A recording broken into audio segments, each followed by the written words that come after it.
আসসালামু আলাইকুম, কেমন আছেন সবাই?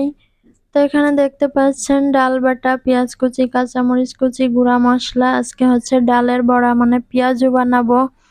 তো ফ্রিজে হচ্ছে রোজার মাসে অনেকগুলো ডাল বেটে রেখেছিলাম। তো রোজার মাসে অতটা খাওয়া হয়নি, তার জন্য অনেক খানিকটা ডাল থেকে গেছে।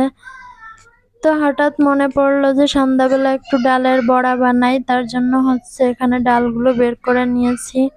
পেঁয়াজ কেটে নিয়েছি, তো সবকিছু গুছিয়ে নিয়ে এখন চলে আসলাম মাখানোর জন্য। তো এখানে হচ্ছে আমি বাটিতে অর্ধেকটা পরিমাণ নিয়েছি, মানে অর্ধেকেরও কম নিয়েছি, কারণ ২ জন মানুষ খাবো, খুব বেশি আবার খেতে ইচ্ছা করে না।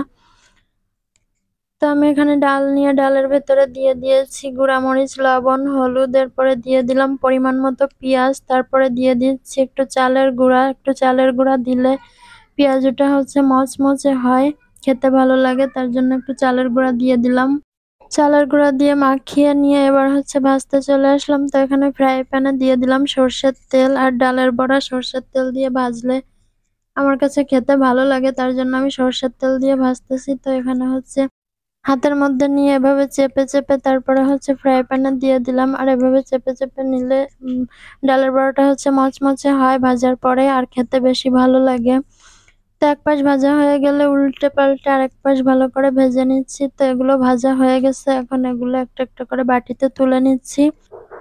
তো কয়েকটা ভাজা হয়ে গিয়েছিল, সেগুলো আগে উঠিয়ে নিয়ে তারপরে বাকিগুলো আবার ভালো করে ভেজে নিয়ে সেগুলোও তুলে নিচ্ছি। এরপরে বাকি যে ডালটুকু ছিল সেগুলো দিয়ে আবার একইভাবে বানিয়ে নিচ্ছি।